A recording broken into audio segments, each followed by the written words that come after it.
Welcome back, everyone, to Echoes of Ihsan. Today we're embarking on a journey, a deep dive into a truly remarkable work, Revelations of the Unseen, known in Arabic as Futuh al-Ghayb, by the revered 12th century scholar and Sufi master Sheikh Abdul Qadir Gilani. A masterpiece indeed. This collection, 78 discourses in total, is a guide for the soul. It's cherished as a roadmap for those yearning for a profound connection with Allah. Absolutely. It continues to resonate across centuries, speaking to spiritual seekers across time and cultures. Before we get lost in the depths of the text itself, I'd love to understand the context. Can you tell us a bit about Sheikh Abdul Qadir Gilani? Like, who was he and why should his work matter to us today? Well, Sheikh Abdul Qadir Gilani, he was a towering figure in Islamic history, truly. A luminary of knowledge and spiritual insight. Born in 11th century Iran, he journeyed to Baghdad. Imagine Baghdad then, the intellectual heart of the Islamic world. He immersed himself in scholarship, mastering Islamic law, theology, and hadith. But his quest for knowledge didn't stop at the outward forms of Islam. So he delved into the inner dimensions as well. He did, diving deep into the path of Sufism. He ultimately became a renowned Sufi master, a beacon for seekers. I'm sensing there's more to his story, though. There is. He founded the Qadiriya Sufi order. This order spread his teachings far and wide, influencing generations of spiritual seekers across cultures and even continents. And Revelations of the Unseen, it's just one piece of his vast writings, a collection of 78 discourses delivered over time. Think of it as distilled wisdom. Amazing. 78 discourses. They offer revelations, these insights into the unseen. What kinds of themes, though, do they cover? Give us a peek inside. Well, imagine a map guiding you towards a deeper understanding, not just of yourself, but your relationship with the divine. These discourses, they're like that map. One moment they're exploring the nature of this world, the next, the importance of your heart, purifying it. They talk about trusting in Allah, the stages of it, the crucial role of a guide, a spiritual mentor, and those practices that draw you closer to the divine. I'm already feeling that pull. What about you? Is there a story or passage that really stood out to you? Something that would resonate with, well, anyone who's eager to learn and gain that deeper spiritual understanding? You know, Sheikh Abd al-Qadir al-Gilani was a master storyteller. He used narratives, analogies to make complex ideas clear. There's this one passage, very striking. He describes an encounter in a dream with Iblis. The devil. Exactly, the devil. In the dream, Iblis tries to argue that he has no influence over people, that destiny, it's all predetermined, it's powerful and unsettling, raises these huge questions about free will, about predestination, a debate that still echoes through theology today, you know. That image alone is incredibly potent. I can see how grappling with choice and destiny, it would resonate with anyone, really. Are there other stories or passages like that that use metaphor to help us understand these concepts? Oh, absolutely. He uses such vivid analogies. For instance, he compares a believer being tested by Allah to a piece of gold. This gold, imagine it being refined by fire. It goes through intense heat, pressure, but it emerges, well, as a beautiful ornament. It's a reminder. The difficulties we face, they can refine us too, shape us into something more beautiful, more resilient. That's a beautiful way to look at it. Yeah. It transforms how we understand hardship. So revelations of the unseen, it seems like it's about destiny, refinement, these big concepts. But what about practical advice? Does it give us steps like how to actually walk this path? It does. It really emphasizes action, aligning your outward behavior with your inner aspirations. It underscores following the Prophet Muhammad's example, finding refuge in Allah during tough times, and those qualities like patience and gratitude, cultivating those. I'm curious about the specifics. Can you elaborate? Like what practices or actions does he actually mention? Well, he talks a lot about seeking refuge in Allah during trials, recognizing that only He can truly alleviate suffering. And contentment, he talks about that a lot. Accepting your circumstances with grace. The idea being that what Allah decrees for us, it's ultimately for our own good, even if we can't see it at the time. Another one, purifying your intentions, making sure your actions are truly for Allah, not for personal gain. To act for Allah's sake alone. It's powerful. It reminds us to check our motivations. Are there any specific examples of what this actually looks like in the book? He talks about striving for what's known as fana in Sufism, the annihilation of the self in Allah's will, surrendering your ego, your desires to His plan. It's a beautiful idea. Imagine letting go of the steering wheel, trusting Allah to drive. That's fana. Wow, that paints a vivid picture. And it connects so well to the idea of trusting Allah's plan. even when we can't see it all. Exactly. Sheikh Abdul Qadir Gilani, he doesn't just tell you to do these things, he connects them to their deeper meaning. He explains how these practices actually purify your heart, bringing you closer to Allah, allowing you to experience His presence more fully. So it's not blind following. You understand why you're doing these things. Does he give specific examples of how they lead to transformation? He does. He talks about avoiding associating partners with Allah, not just literally, but in the sense of placing your trust, your reliance on anything other than Him. This could be wealth, status, even your own intellect. True trust in Allah, it means recognizing He's the source of everything. Simplifying your life, stripping away dependence on external things and putting your trust in Allah, the one constant. It's like clearing clutter to make space. A great way to put it, clearing space in your heart for Allah's presence. I'm starting to see how these teachings, though, from centuries ago, apply to us today. How do you think these ideas can help us navigate modern life with all its complexities? The beauty of his work, it's timeless. These teachings are a compass for navigating challenges, finding meaning, solace, in a world that can feel so chaotic. His emphasis on detaching from worldly concerns, focusing on the eternal, it's an antidote to the anxieties and materialism we face today. A countercultural message, urging us to look inward amidst all the distractions. How can we actually apply this in our daily lives? Think about the practices we discussed. Seeking refuge in Allah, cultivating contentment, purifying intentions.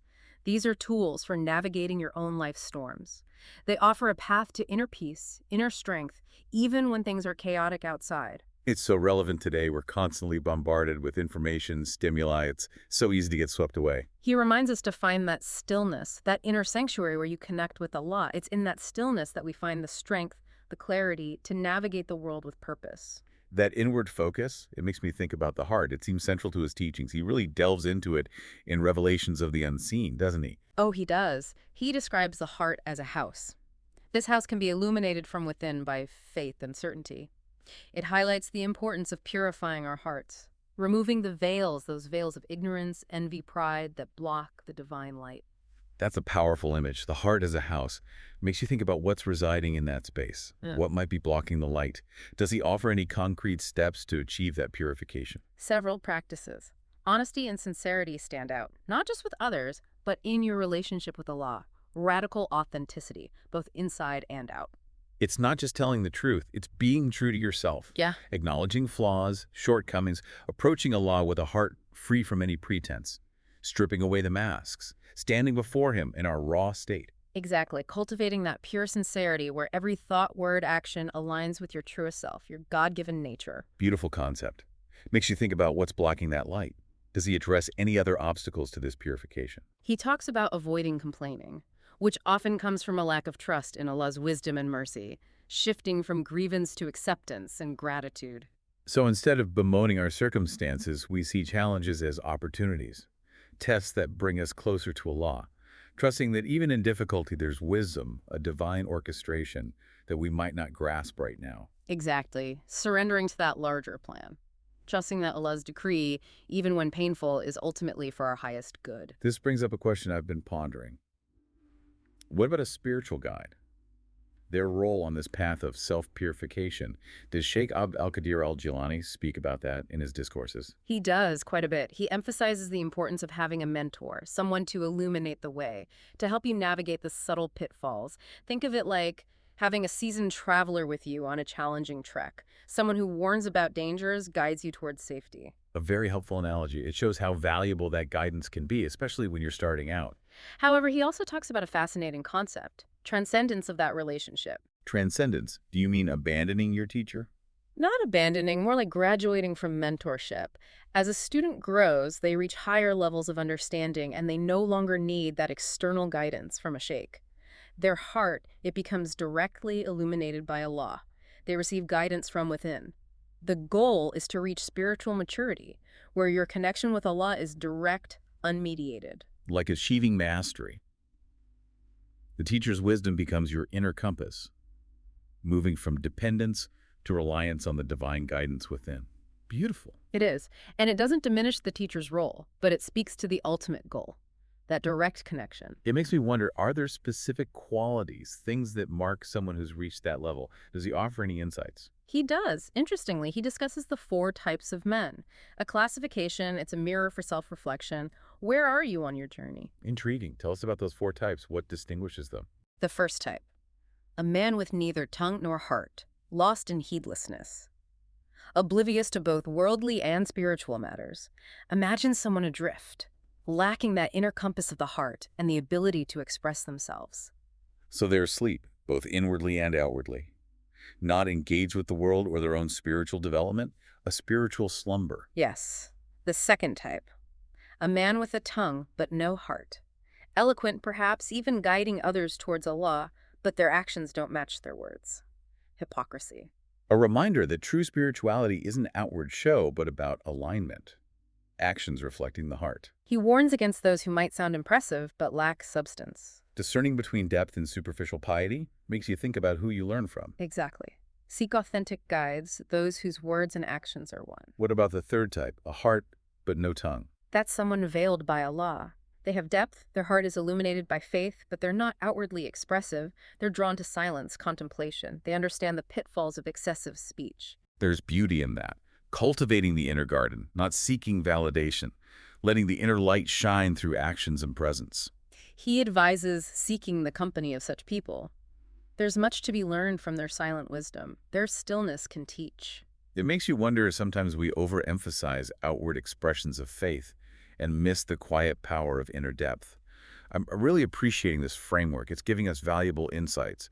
I'm eager to hear about the 4th type, the one with both tongue and heart. That's the most accomplished embodiment of integrated spirituality. Inner depth reflected in both action and expression. They have profound knowledge of Allah, their heart filled with divine secrets, and they can articulate it, guide others toward truth. The pinnacle of development, a harmony of inner and outer being, knowledge, wisdom, and action, all intertwined. He describes it as the highest culmination for humanity, second only to prophethood. Inspiring.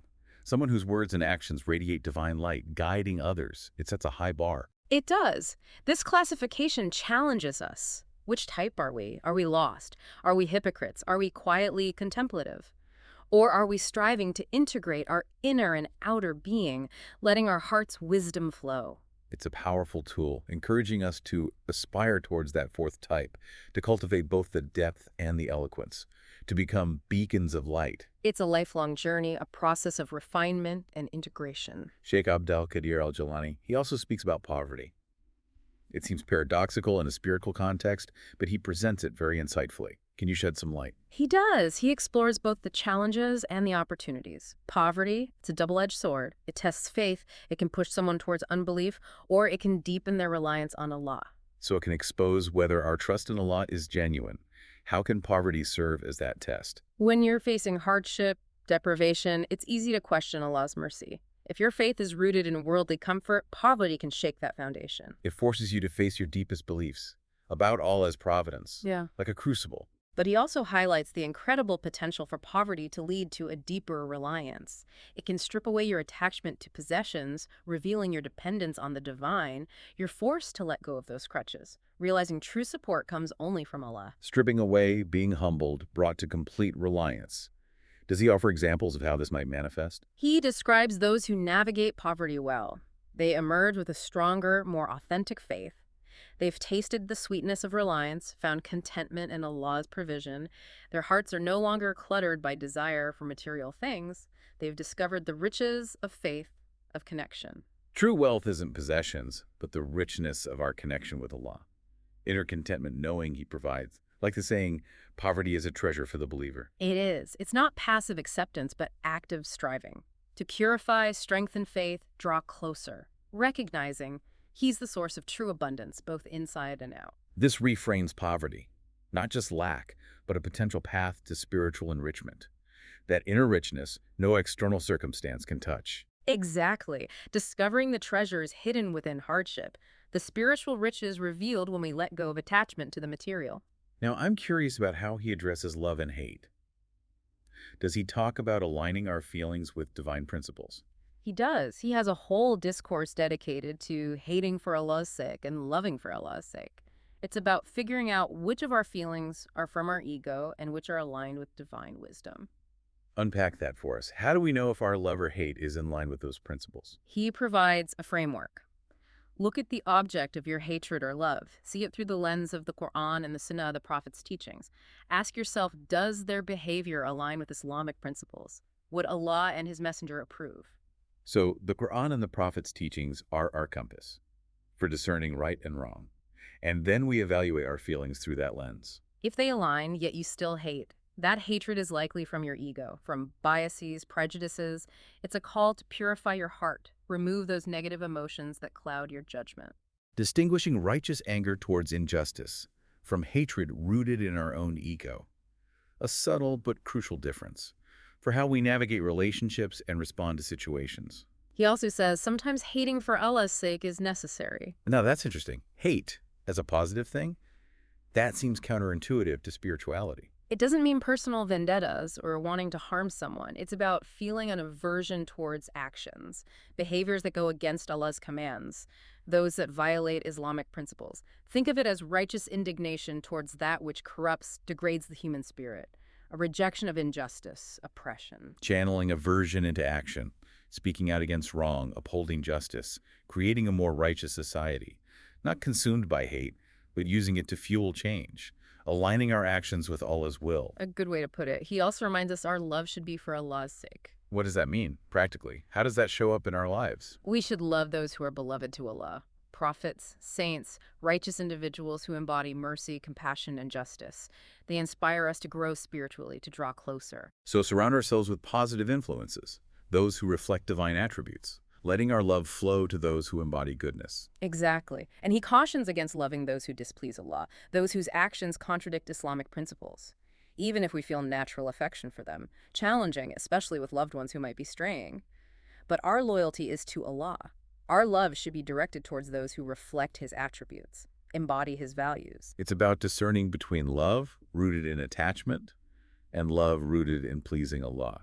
Constant vigilance over our hearts, checking our motivations, making sure love isn't based on superficial things, worldly attachments, but on a genuine desire to align with Allah's will, elevating our love, letting it be guided by divine principles. True love isn't just a feeling, but a state of being, a way of life, shown in our actions, words, how we interact. It shapes how we move through the world. A beautiful understanding of love, not just sentimentality, but a deeper state of being. How do we embody this love practically? Does he give examples? He does.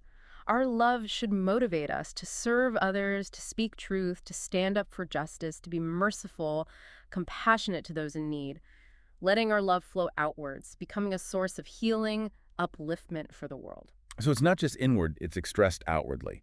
Love inspires action, kindness, service, becoming a conduit for Allah's love, touching others' lives. Exactly. And in that outward expression, we experience the transformative power of love, both for ourselves and the world. What an insightful exploration of these core concepts. Huh? I feel so much richer in my understanding.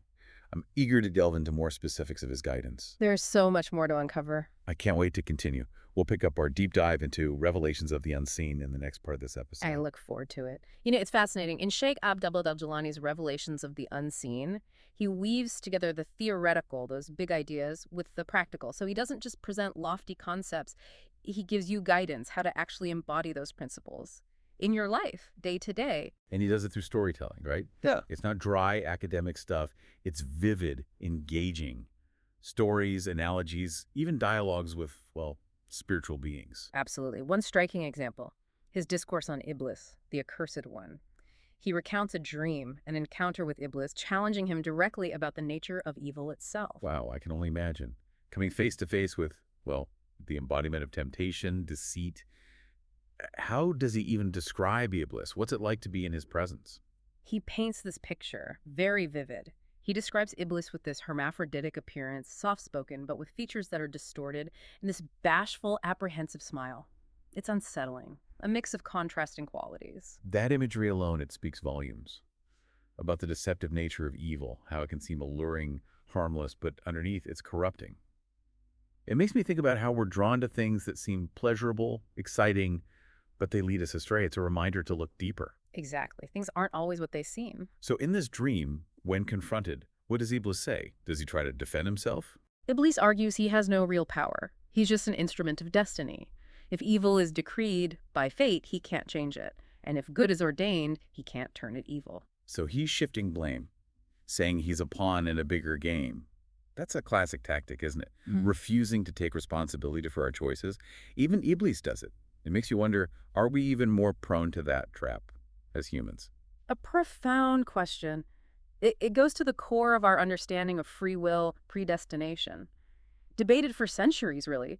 If everything's predetermined, then what does choice even mean? Why strive for righteousness if it's already decided? The big questions, the ones that keep you up at night. It's easy to get lost in those philosophical debates.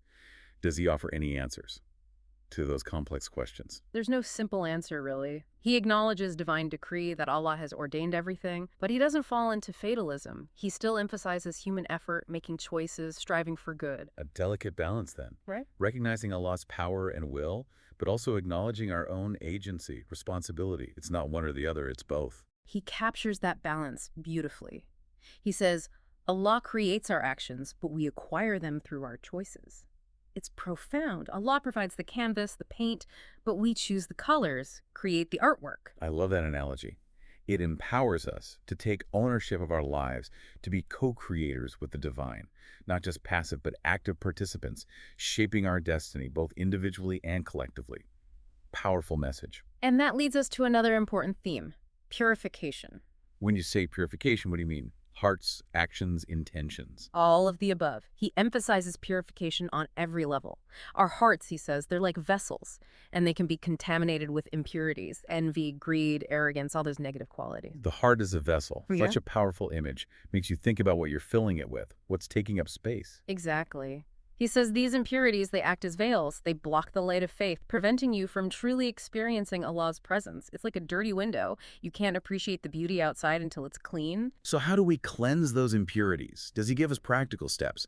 How do we polish that mirror of the heart so it reflects the divine light more clearly? He talks about sincerity in all your actions, making sure your motivation is for Allah alone, not seeking worldly gain, recognition, but aligning your heart with the divine will. A constant process of checking in with yourself, becoming aware of your motivations, developing a spiritual radar to detect when your ego's trying to take over. And seeking refuge in Allah from those whispers of the devil, those temptations that lure you away from righteousness. It's not just about resisting temptation, it's about actively turning to Allah for protection, guidance, recognizing we're vulnerable, seeking help from the one who has power over everything. Precisely. He also emphasizes repentance, turning back to Allah, acknowledging your shortcomings, seeking forgiveness. Repentance, it's something many people struggle with. It can feel heavy, burdensome.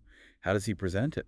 Not as a one-time thing, but as an ongoing process, a continual striving to purify, to align yourself. It's about returning again and again to that state of purity, connection. A constant recalibration. Yeah. Returning to our true north. A journey of continual purification, refinement. And another crucial element in this process, patience. Patience. Yeah. How does that contribute to purifying our hearts? He says facing trials, tribulations with patience, without complaining, despairing, it actually burns away impurities, like fire forging metal. Intense, uncomfortable, but it refines, makes it stronger. Counterintuitive, right. Embracing hardship, difficulty is the key to spiritual growth. Exactly. He uses the analogy of refining gold. Intense heat, pressure to remove the impurities, reveal its beauty. The challenges we face then, they're gifts. Opportunities for growth, tests that refine us, purify us. It changes how we see suffering, not as punishment, but as a divine intervention, shaping us into something more beautiful, resilient, closer to Allah. And even the most precious gold needs refining.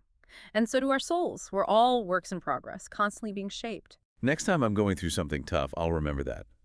The gold being refined. There's beauty and purpose even in our struggles. Absolutely. And this purification, it extends beyond our individual souls. It affects how we interact with the world. I'm interested to hear more about that. How does purification show up in our interactions with others? It's about purifying your intentions in all your dealings, relationships, work, finances, bringing a sense of spiritual awareness into every aspect of life. So it's not just being a good person, but consciously aligning your actions with Islamic principles, making every action, big or small, an act of devotion. He says, even seemingly mundane things can become acts of worship, when done with sincerity, the intention to please Allah. That expands how we understand worship. It's not just about rituals, but about infusing every moment with a sense of sacredness, purpose, living with intention, mindfulness, awareness. And this brings us to one of his core teachings, drawing near to Allah. I feel the shift in energy even as we speak. The ultimate goal, right? That closeness, that presence in your heart. He describes it as a gradual process, different stages of understanding, awareness, a journey of the heart. Can you walk us through those stages? What does it look like to draw near to Allah? The first stage is recognizing your need for Allah. You depend on Him for everything, acknowledging your limitations, realizing true fulfillment can only be found in connection with Him. Like realizing we've been searching for happiness in the wrong places, looking for it in external things, when the true source has always been within, waiting. Yes. The next stage is consciously turning towards Allah, repentance, seeking forgiveness, making a sincere effort to align your actions with His will. Like a U-turn, away from disobedience, choosing the path of obedience, even when it's hard. Admitting we've made mistakes, strayed, choosing to return, to realign. And as you purify, strengthen your resolve, you begin to experience a deeper connection. It sounds beautiful, but what does it actually feel like? How does this connection manifest? He describes it as a heightened awareness of Allah's presence, a feeling of closeness, intimacy, like a veil being lifted, and you can perceive that divine light that's always been there. It's like seeing with the heart, perceiving that unseen reality beneath everything. And as your heart purifies, it becomes more receptive to His guidance. Yeah. Your intuition shifts, you have clarity, you can discern right from wrong more easily. Like a spiritual compass, helping you navigate life's challenges, aligning yourself with the divine flow, trusting. And you might even receive direct communication from Allah, through dreams, inspirations, a knowing in your heart. A direct connection, awe-inspiring. Does everyone who reaches this stage experience that? Or is it only certain individuals? He says it's a gift. Allah grants it to those who've reached a certain level of purity, surrender.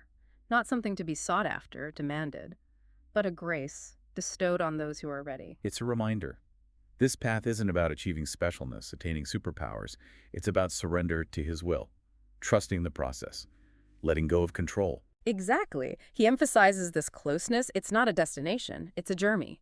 Continually striving to deepen the connection, to experience His love, His mercy. And this journey, it's not without its challenges, right? Right. As you draw closer, you might face more intense tests, trials. You're growing spiritually, and so the challenges grow too. Like climbing a mountain. The higher you go, the more treacherous it gets. So the demands increase as we ascend, a process of constant refinement, pushing beyond our comfort zones. But he reminds us Allah never tests us beyond our capacity. He always provides support, guidance to navigate those challenges. Comforting, isn't it? To know that even in difficulty, He's there, strengthening us, guiding us. And the rewards of this journey, they're truly immeasurable. I'm eager to hear about those rewards. What's it like to experience that closeness? He describes it as the sweetness of Allah's presence, that tranquility of heart, knowing you're under His care. That deep peace, that security, knowing you're not alone, that you're being held, guided by a love that's beyond imagining. Surrender, acceptance, knowing. He also talks about the gifts, the blessings He bestows upon those who are close to Him. Material abundance, health, loving relationships, spiritual insights, guidance. So many facets. Yeah. Material, spiritual. A reminder, when we align ourselves with His will, blessings flow in countless ways. But the true reward, he says, is in the intimacy, the joy of knowing Him, being known by Him. That deep soul connection, it transcends language, form. The ultimate goal isn't worldly gain, it's union. A merging of our hearts with the source of everything. Love, mercy, wisdom. Returning to oneness. Experiencing boundless love, grace. And this union, it doesn't only happen after death. It's a state of being we can experience here, now. Through our efforts to purify our hearts, strengthen our faith, draw near. This has been a profound exploration, purification, drawing near. It reminds us that the spiritual path is not just about avoiding hell, attaining paradise. It's about cultivating a deep, loving relationship with the divine. Right now. It's a journey of the heart, transforming us on every level. And there's still so much more to uncover. I can't wait to continue exploring in the next part of this episode. I look forward to continuing the journey with you. Welcome back to Echoes of Ihsan. as we continue to explore, to delve deeper into the wisdom of Sheikh Abdul Qadir Gilani's Revelations of the Unseen. This book, it really is a guide for the soul, a roadmap for anyone seeking to walk the path of spiritual enlightenment. And one of the themes that keeps coming up is contentment, Rida, as it's known in Arabic. Rita, it's not just resignation, passively accepting things. It's an active embrace of Allah's decree, recognizing that His plan, it's always perfect, even if it doesn't align with our immediate wants, our desires. Finding peace in the midst of it all, the ups and downs of life, trusting that His wisdom, well, it goes beyond our limited understanding. Sheikh Abdul Qadir Gilani explains that Rita, it's a state of the heart, a disposition that affects everything, your thoughts, your emotions, your actions. It all flows from it.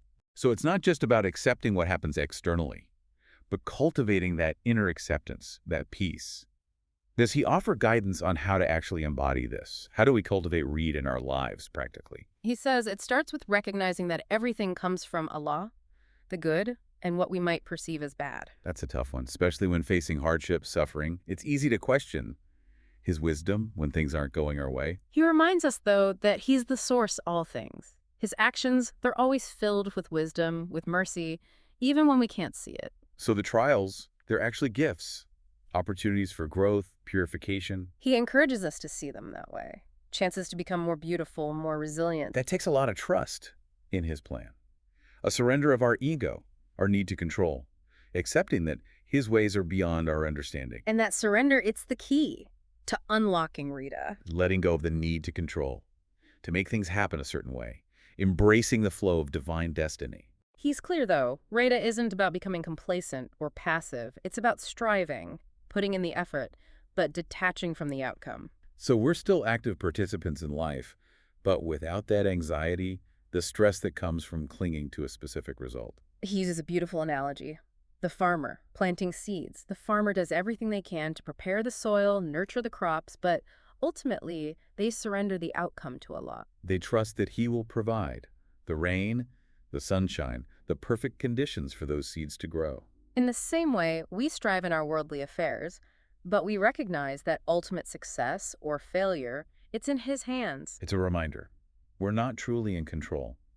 And that's okay. It allows us to find peace, even in the uncertainty. As we cultivate Rita, it changes our relationship with Allah. How so? What changes when we embrace Rita? When you truly embrace His decree, when you find joy in His choices, you draw closer to Him. It's like that child who delights in whatever gift their parent gives them, knowing that their parent loves them, wants what's best. Rita, it's not just accepting the good things, though. It's about embracing those challenges, too. With grace, with gratitude. That's the real test, isn't it? Finding contentment in the face of adversity. And He reminds us, even in those dark moments, Allah is there, supporting us, guiding us, providing for us. It's comforting to remember that we're never truly alone. As your Rita deepens, as your connection strengthens, you begin to experience the sweetness of His love, His mercy, in a profound way. That's the ultimate reward, isn't it? To be in harmony with the divine will. That peace that comes from knowing we're exactly where we're meant to be. And that leads us to another teaching, following the Prophet Muhammad's example. The Prophet, peace be upon him, he's the ultimate role model. He embodies those divine qualities: mercy, compassion, justice, wisdom. Sheikh Abdul Qadir Gilani reminds us the Prophet's life, it wasn't just extraordinary events, it was a blueprint for how to live righteously, a guide. In following his example, it's not just about imitating his actions outwardly. It's about cultivating the inner qualities that guided him. Embodying those qualities. Humility, sincerity, generosity, patience. Aligning our hearts, our intentions with his, reflecting that same divine light that shone through him. The Prophet's life, it was a balance, the inward and the outward. He was deeply connected to Allah, spending hours in prayer and meditation, but he was also active in his community. He didn't just isolate himself.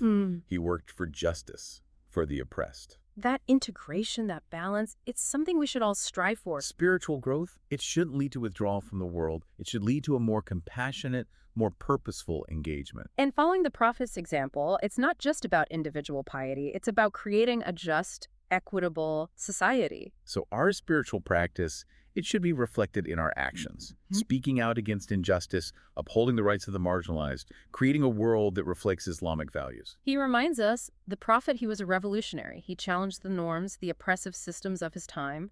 He established a new order based on equality, on justice, on compassion. And we're called to continue that mission, to work towards a world that honors the dignity of every human being. Inner transformation, outward action, purifying our hearts, striving for positive change. It's recognizing that our spiritual practice and our engagement with the world, they're not separate, they're intertwined. Speaking of the spiritual path, Sheikh Abdul Qadir Gilani talks about the stages of development.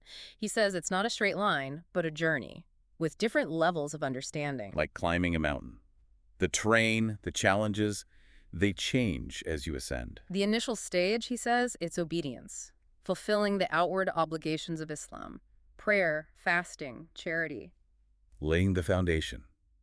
Establishing the discipline, the structure that supports our growth. As we go deeper, there's a shift. We move from obedience to Ihsan. Ihsan. Excellence. Doing things as if you see Allah.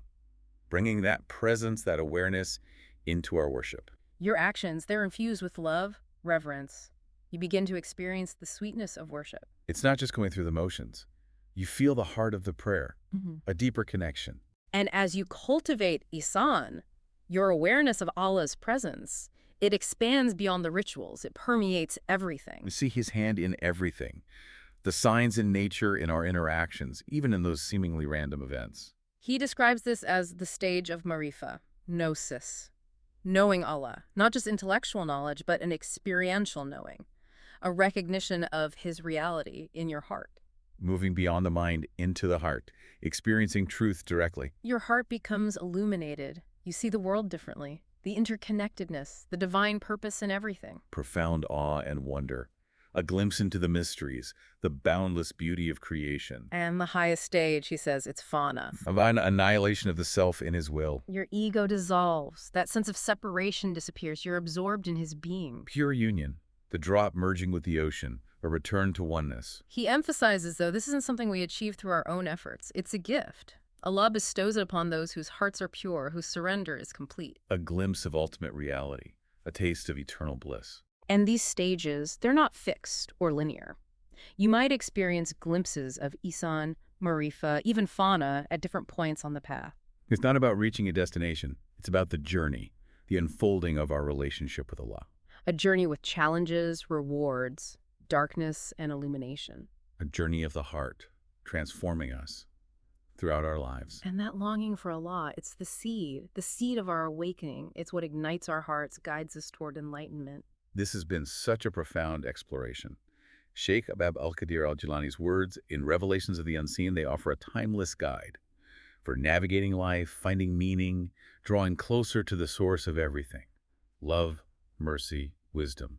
His discourses, they're a beacon for those who are seeking to awaken, to reconnect with their Creator, to experience spiritual enlightenment. As we conclude this deep dive, we encourage you to reflect on these teachings.